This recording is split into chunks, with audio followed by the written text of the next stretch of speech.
Kitco News special coverage of the Gold Forum Americas is brought to you by New Pacific Metals and Silvercorp Metals. Energy transition and solar panels are going to be a key driver for the metal silver. And Silvercorp Metals is situated in a country where those solar panels are manufactured. I'm with Lon Shaver. He's Vice President of the company. Lon, welcome to Kitco.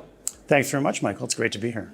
Lon, we appreciate your sponsorship of our coverage of Gold Forum Americas.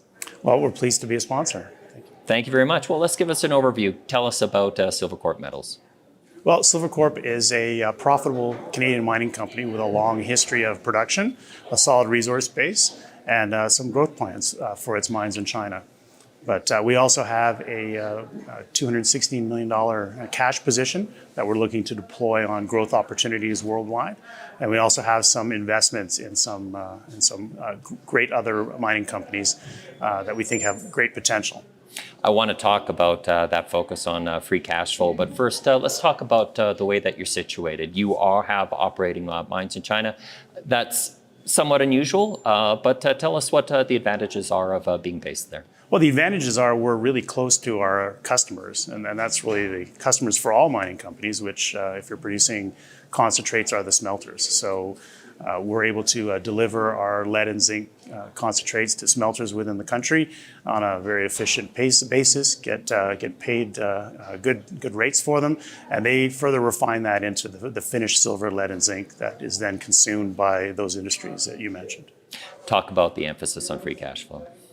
Well, really, we're a company that's focused on making money at all points in the cycle, not just when silver prices are high. So if you look back at our financial results, we've been able to make money and put cash on the balance sheet through operations, not by doing financings, even during the lean silver years. And that remains an emphasis going forward, both at our existing operations and when we look at other projects for growth around the world. You've deployed some of that cash not only into operations, but also into other investments.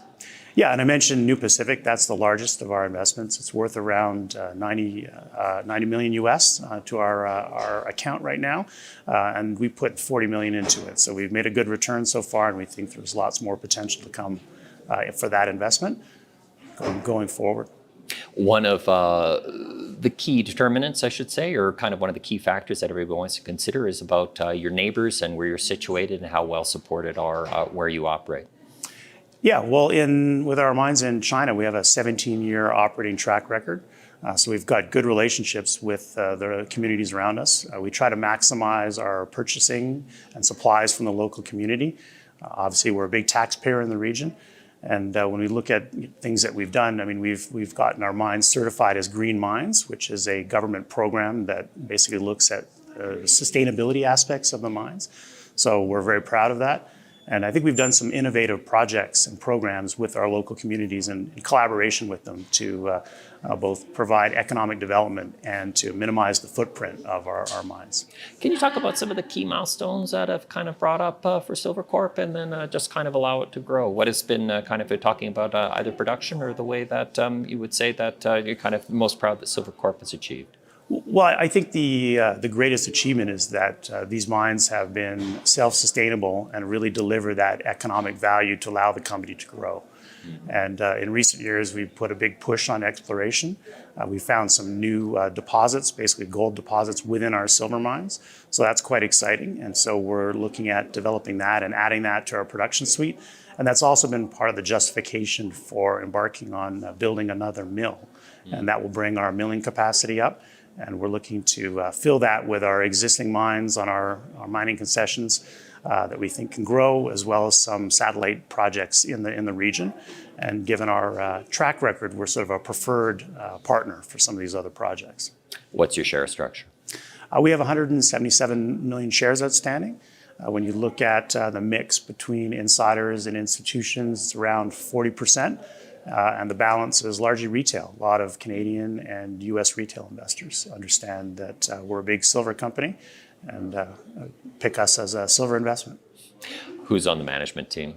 Well, the management team is really the original founder and chairman and CEO, who's a very skilled geologist and really has had a great vision for what this company could be.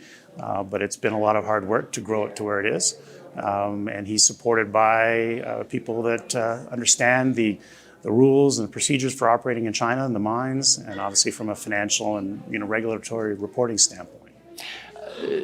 At the top, we were talking about solar panels and energy transition. Everybody in the silver space right now is excited about the opportunity that see there and then to see the growth there. But with Silvercorp Metals, you're seeing it up close because you're in the country where this is really happening. Yeah, I mean, China's been known for being the largest manufacturer and exporter of solar panels for the Western world. But I think one of the key elements is that they also have a very aggressive plans for growing their solar energy generation within the country, building some very large solar farms. And so from a silver consumption standpoint, we see that still being a very healthy market for silver going forward. Lastly, let's talk about catalysts over the next 12 months. Maybe first we could talk about what is going to be happening with exploration, Lon. Yeah, after 2 very big years of exploration, we did 630,000 meters of drilling at our mines in the Ying mining district. We continue to have 80 rigs drilling there right now, so generating more results. The drilling that we did do is going to lead into an updated reserve and resource report, which should be out imminently. As I mentioned, we're building a 3rd mill, and so there'll be more milestones and more news as we advance that program. And then the other thing that I can't predict is when we might find an acquisition target that meets our criteria, and we announce a transaction. And your investments, what would you want to highlight with New Pacific? Well, just that it's a great growth opportunity for silver, but now also gold in Bolivia, a country with a mining history, and we think a good environment for building more mines. Lon, thanks for speaking with Kitco. Thank you very much, Michael. My name is Michael McRae. You're watching Kitco Mining here at Gold Forum Americas in Colorado Springs, Colorado. Kitco News special coverage of the Gold Forum Americas is brought to you by New Pacific Metals and Silvercorp Metals.